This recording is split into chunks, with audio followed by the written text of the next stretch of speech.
Buenos días. How are we feeling today? Amazing. Well, it is my pleasure to welcome you to the Hispanic Star Fund, Connecting Corporate Goals to Community Needs.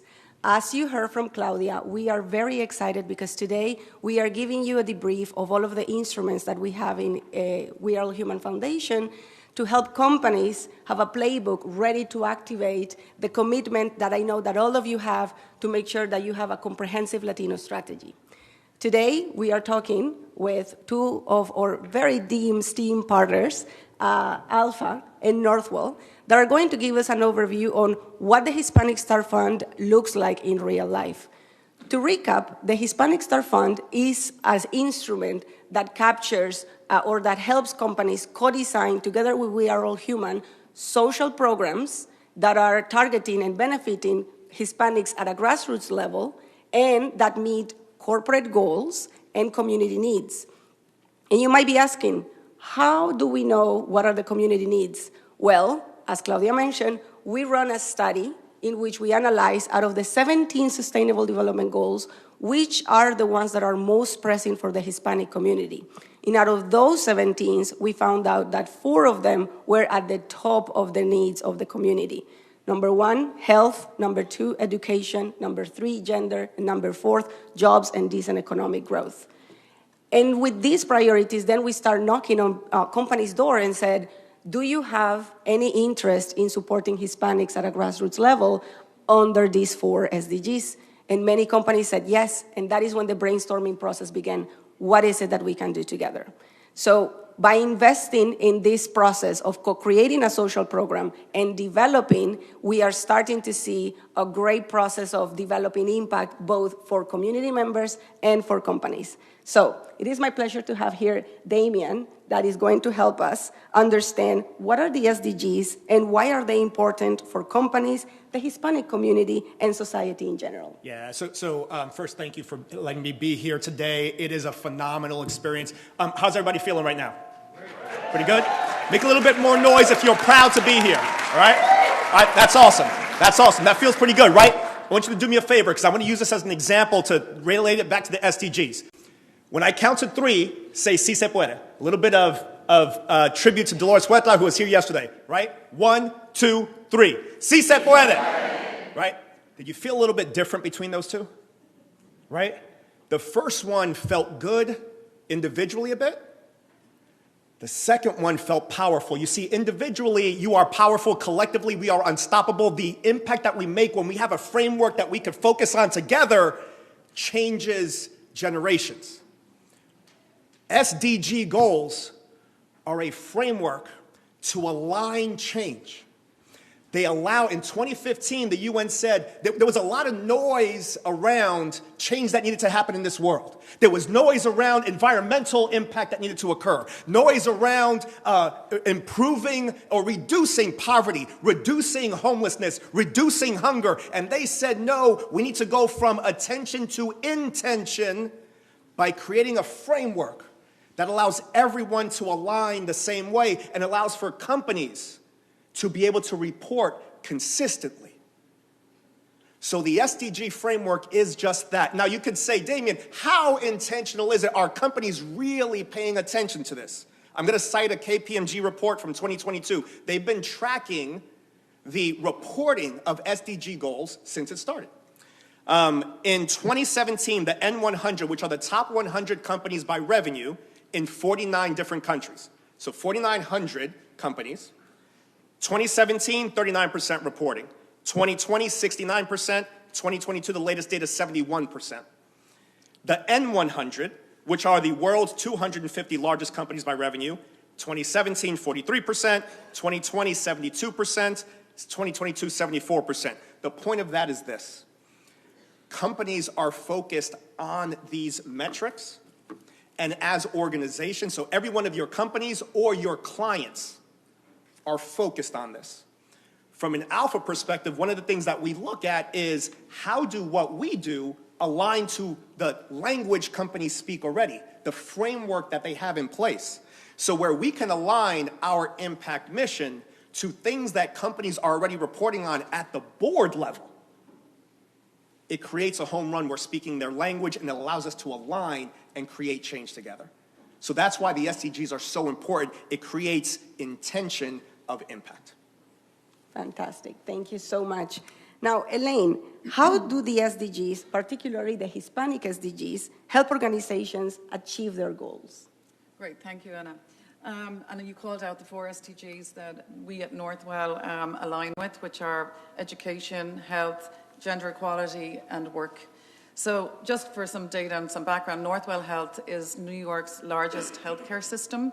We have over 88,000 employees, 21 hospitals, over 900 ambulatory groups, and we serve one of the most diverse patient populations in the world. And we have about 5.5 million patient encounters a year. So what's interesting is Diversity Inc. has ranked Northwell Health the #1 healthcare, most diverse healthcare system in the country 3 years in a row. So we have made the organization's Hall of Fame. So I'm a big believer in culture comes from the head down and from the top down. And our CEO, Michael Dowling, firmly believes that diversity is not a project or a program. It has to be integral into the DNA, and it is in Northwell into the DNA of our culture. So the 4 top Hispanic SDGs, I'm going to mention a couple of them and where that underpins the culture of Northwell. So let's talk about employees. So Northwell Health currently has 15% Hispanics in our employee population.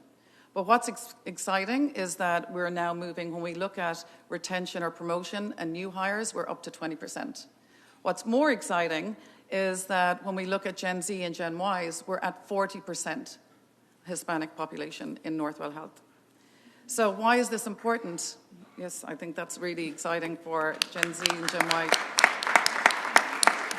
So why is that important? It's important because of the representation of our patient population and the impact that that has when our patients recognize they can identify with our nurses, with our physicians. So what does that ultimately mean? It means better outcomes in patient care for the Hispanic community.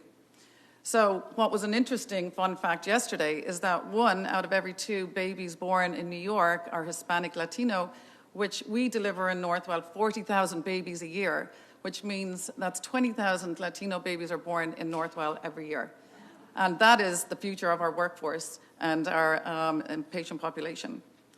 Another great initiative is our Hispanic Physician Initiative, which is representing the physicians in our Northwell culture, which support, mentor, and train other physicians. And that creates that network of Hispanic physicians, which serve, again, the patient population.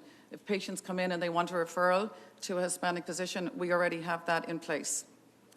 For patients, we have so many amazing community programs, and Debbie Salas-Lopez and our diversity team from Northwell are here today as well, but unfortunately Debbie couldn't make it, but they've done incredible work in our patient diverse communities.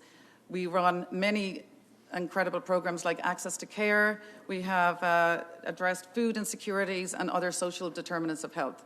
We recently just opened a $52 million building in Rego Park, which is one of the most multicultural, diverse communities, to serve those diverse communities in Queens.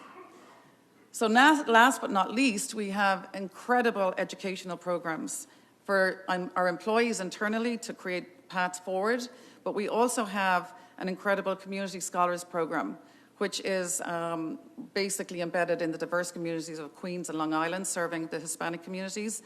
These scholar programs offer financial support, career exploration, and mentorship. And that is exceptionally important because we need to get to the younger communities and support them from there on. Thank you, Elaine. And I think that is a great example that I make as an invitation for all of you to look at your companies and then start looking, out of all of the corporate goals that you might have in this moment, what are those internal activities that might be aligned with education, with gender, with jobs and economic growth, and with health? And if you see any overlap on those, please let us know, because we are interested in co-creating social programs that both matches your program, your community goal, your corporate goals with the Hispanic community needs.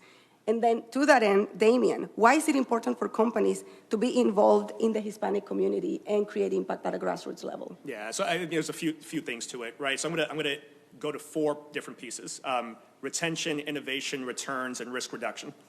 So let me say what I mean by each of those. So when you engage with organizations that are focused on the community in a very authentic way as a company, employees relate to that. That translates to retention. So right now, companies may not have as much of a problem from a retention standpoint. That will change, and people will remember. You see, because right now what's happening is individuals are starting to determine, am I going to stay here when times are phenomenal?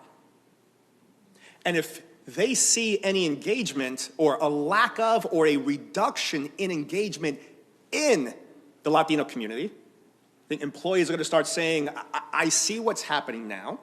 And so when there's an opportunity for me to go someplace that actually is engaging in the right way, I'm going to go there. So retention is a huge piece. The cost of retention is a big cost, right? Second piece, innovation, right? So follow along with me here for a second, right? So how does innovation occur? And it ties to risk reduction. Consider this for a second. You know what you know, right? You know what you know. You know a fraction of what you don't know. And the biggest thing out there is what you don't know, right? Fair enough? Okay. How do you reduce risk? You take what you don't know. I don't know a whole lot about health, but I know someone who does, who's going to be my new best friend. And if we try to do something focused on health and wellness, we're going to be able to reduce our risk by having conversations with people that know what the heck they're doing. What are one of the big things that projects try to do, that companies try to make sure that they are doing? Reducing risk so that projects get delivered. As you start innovating more and more AI, machine learning, all that sort of good stuff, there will be risks there as well. Having the right type of diversity in place, having the Latino community, which is diversity within diversity, creates a reduction of risk, which translates over to the next one, increased returns. So any company that takes the foot off the gas in engaging with the fastest growing community is putting their foot, if nothing else, and they care about nothing else, putting their stock price at risk. But even more importantly, they are putting their employees' value in the company at risk, which then translates to their innovation. And so they have to engage if they want to look towards the future. They have to engage with the Latino community and the communities serving the community. Totally. Thank you. I think that in addition to that, I would also add that one of the things that I consider for the Hispanic Star Fund to be a key instrument for corporations to engage with is because it provides an avenue for authentic and meaningful connection with Hispanics. We understand from yesterday with all the data that we saw that engaging with Hispanics is not an option. It is a business imperative that needs to get done today. But then we cannot look at the Hispanic market just as a consumer. We need to go deep and understand what is it that they are needing and what is it that they are wanting for their future. And this is where, again, through the Hispanic Sustainable Development Goals, we see what those priorities are. And then for companies to go to, for example, organizations like We Are All Human, and then see, okay, what is it that we can do together that will allow me to get to know Hispanics at a grassroots level, and then get to understand their needs, get to understand their audience, and then for me, of course, see how can I increase my corporate goals. That is the invitation that we have for everyone here today. And for that, Elaine, I would love if you can share examples of the community impact that you have done through the Hispanic Star Fund in Northwell. Great. So I don't know where to start. It's such an incredible, the Hispanic Star Fund is one of the most incredible instruments, tools that I have ever come across, and I've seen it firsthand. And I'd like to acknowledge a round of applause for Claudia Edelman for initiating this. And when I say that, I mean firsthand. So it was devised, I guess, to enable corporations to channel much-needed funding together to address important initiatives in the community. And it's a very important vehicle for multiple organizations to come together to address a single issue. And this, I'm going to give you an example of one of them. And we all were part of this. In the middle of COVID, we all realized firsthand the importance of nurses in our communities. And at 7 o'clock every evening, we all got our pots and pans in New York and banged them out the window to acknowledge our healthcare heroes, the nurses. And this spotlight served as a very important lens to address the shortage of nurses globally, actually, not even just here in the US. And because of COVID then, the fear that there's going to be a mass exodus of nurses. So when I met Claudia 2 years ago, we talked about this and mobilized part of the Hispanic Star Fund to create an initiative to address just this, but also elevating Hispanic nurses in the meantime. And to date, within that 2-year period, 54 Hispanic nurses have been supported with this Hispanic Star Fund.